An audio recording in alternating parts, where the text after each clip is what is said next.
I mean, they weren't assholes. They were nice men, but they were hardcore. Sam Elliott's voice has defined generations. Gravelly, commanding, unmistakable. But behind the mustache, the cowboy hats, and the iconic Western swagger lies something few fans ever suspected. A quiet fury that's been simmering for decades.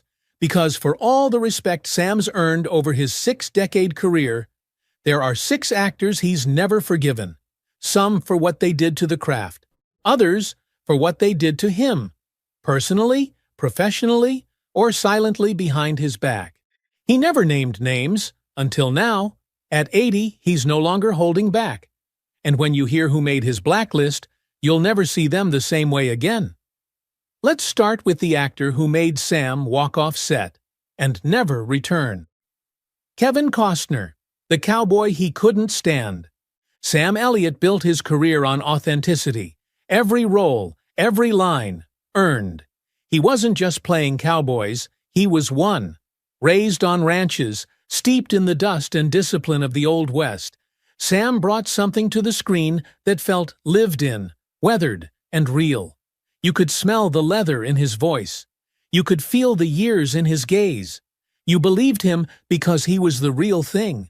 So when he saw Kevin Costner cast as a cowboy in Wyatt Earp, and later as the rugged patriarch in Yellowstone, Sam was unimpressed. To him, Costner was Hollywood's version of a cowboy. Clean boots, polished lines, and perfect lighting. It wasn't the West, it was a set. He once told a friend, he plays a rancher like it's dress up, like he's cosplaying something he doesn't truly understand. While fans raved about Yellowstone, its high-stakes drama, its sweeping cinematography, and Costner's gravel-voiced gravitas, Sam rolled his eyes. He didn't see a reflection of the West he knew. He saw a glossy fantasy designed for people who'd never dug a fence post or smelled cattle at sunrise. To Sam, it was a postcard version of reality, filtered and romanticized. Insiders say he was even offered a cameo in the show, but declined outright, calling it soap opera with a cowboy hat. And that rejection wasn't just about the script, it was a statement, a quiet but pointed rejection of the idea of Yellowstone itself. To Elliot, Westerns weren't just entertainment, they were a moral code. He valued grit, restraint, and the kind of stoic silence that spoke louder than words. Costner, he felt, brought gloss, glamour, big-budget appeal with little soul. Even when the two were in the same room, the tension was thick. One producer said they never yelled, but the chill between them could freeze a desert.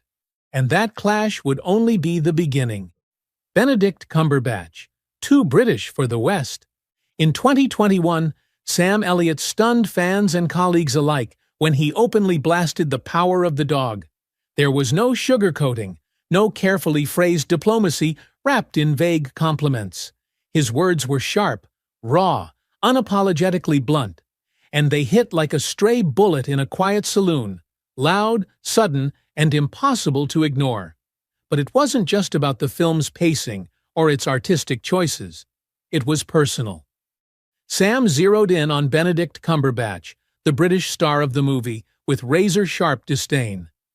Mocking his accent, his posture, and what he famously referred to as a prissy portrayal of a Western rancher, Sam delivered the kind of critique that doesn't get retracted in a polished press tour. I mean, what the hell does this Brit know about the American West? He scoffed during a podcast appearance, his tone dripping with equal parts frustration and disbelief. The reaction was immediate and fiery. Fans of Cumberbatch, and of the film's modern psychological take on masculinity, rose up in protest. Social media exploded. Critics called Sam a relic from a bygone era, too stubborn to evolve with the genre he once helped define. They accused him of gatekeeping, of clinging to outdated notions of ruggedness, and refusing to make space for fresh voices. But Sam didn't blink. He didn't issue a clarifying statement or offer a revised interpretation. He stood firm in his saddle. To him, the power of the dog didn't just miss the mark. It disrespected the tradition it tried to emulate. He believed it romanticized broken masculinity and misunderstood what the Western truly stood for. He wasn't taking down one performance, he was defending a legacy, a genre built on quiet strength, hard-earned wisdom, and a deeply personal code of ethics. Benedict Cumberbatch never responded directly, but insiders say he was deeply stung. Studio executives reportedly held quiet discussions about whether to respond publicly, perhaps with a subtle rebuke or a diplomatic counterpoint. But Cumberbatch chose silence over spectacle. Sam, on the other hand, stood by every word like a gunslinger who'd already taken his 10 paces and pulled the trigger. To him, the West wasn't a costume or a cinematic filter. It was a code, a way of life that demanded truth, not trendiness. And he wasn't about to let anyone, no matter how acclaimed, rewrite it on his watch. If that ruffled feathers, just wait until you hear who he criticized next. Ashton Kutcher, the actor who embarrassed the craft. To Sam Elliott, acting is sacred, not a popularity contest, not a playground for fame chasers, influencers, or tech entrepreneurs, but a craft forged through discipline, patience, and raw emotional truth. Every role, he believed, had to come from someplace real, guttural, earned. So when Ashton Kutcher shot to stardom through That 70s Show, followed by a whirlwind of lightweight rom-coms and flashy Silicon Valley ventures, it didn't impress Sam, it irritated him. To Elliot, it felt like a slap in the face of everything he valued. Still, when the two were cast together for the Netflix series The Ranch, Sam didn't protest. He showed up, learned his lines, delivered the work. He was a professional, after all. But behind the scenes, the cracks formed early. Crew members say the tension was palpable, even when no words were exchanged. Sam reportedly vented to staffers in quiet moments, shaking his head. "He's a decent guy," he was overheard saying, "but no real actor." It wasn't about Ashton's attitude. It was his approach that rubbed Sam the wrong way.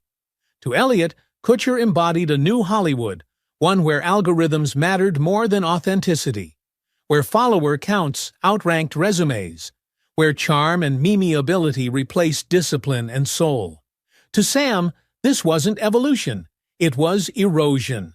The sacred art of storytelling was being watered down by shortcuts, superficiality, and slick branding. And while the show's audience saw chemistry on screen, Sam knew the truth. It was just acting, nothing more. Kutcher, ever polished in interviews, called Sam a legend and praised him as a mentor. But Sam? Behind closed doors, he was far less complimentary. "He's acting like a guy who saw acting on YouTube," he allegedly muttered to a friend. It wasn't spite, it was standards.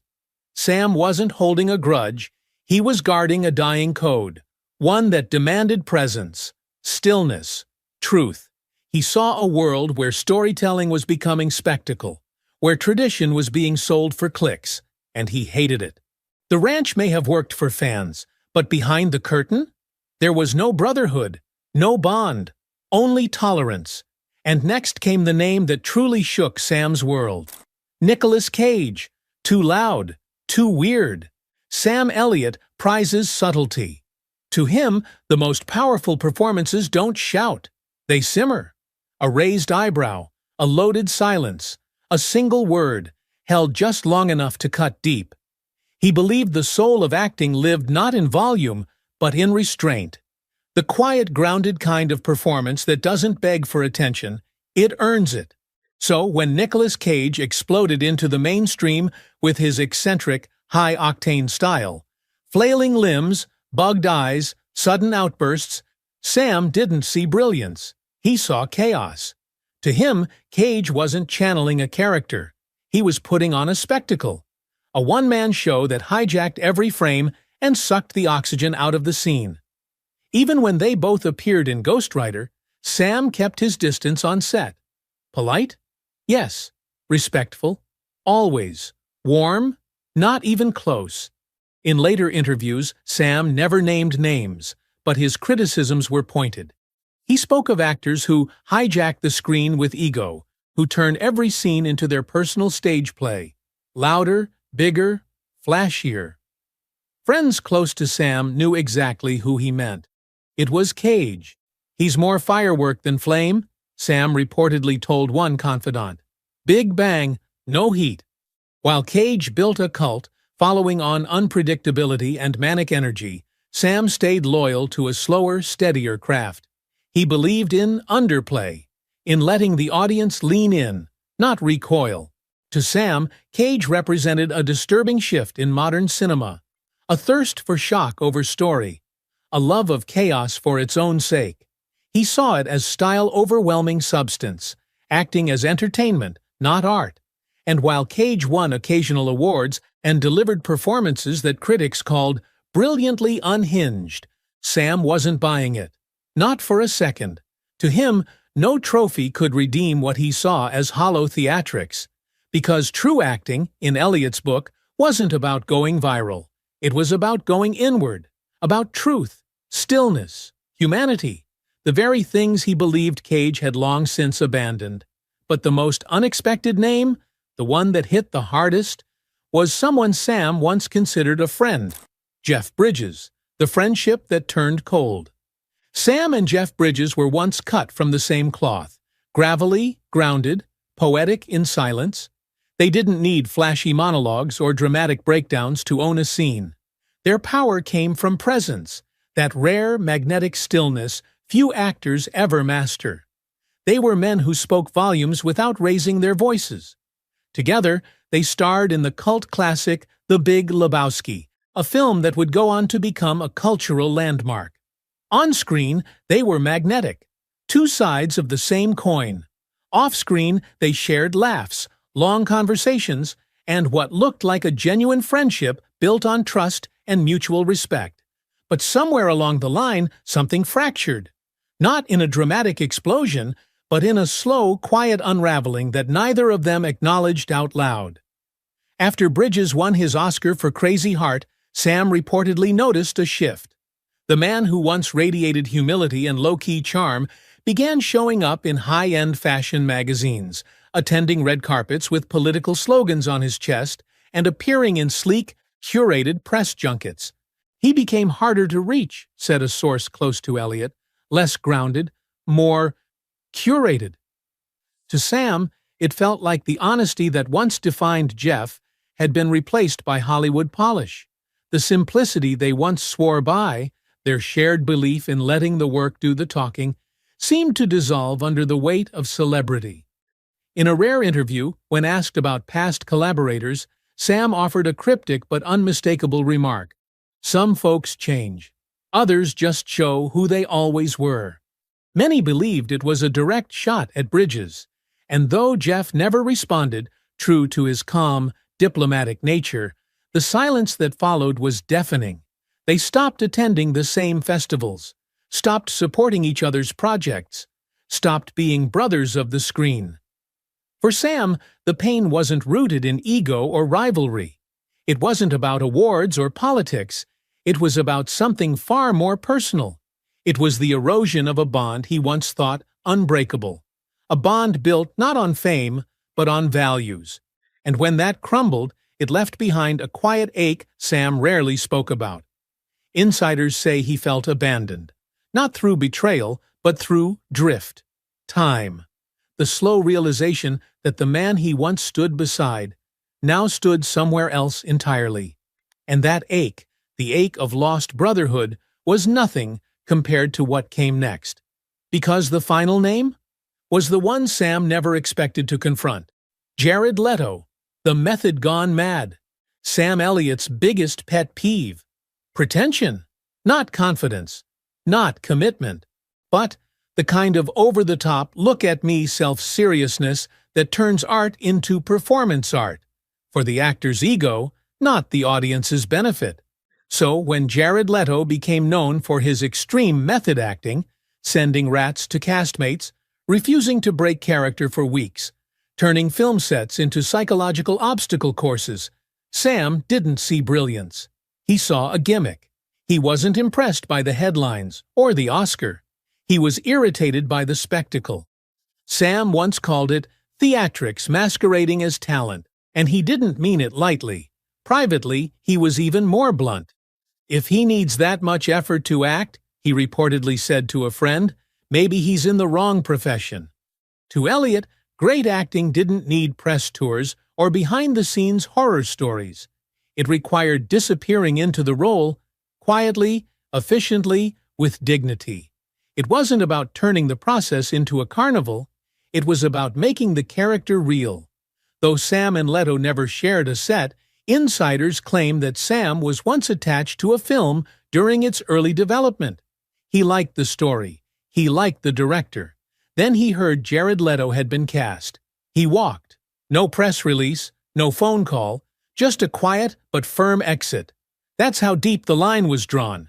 To Sam, acting isn't meant to be a circus. It's supposed to be honest, still, human.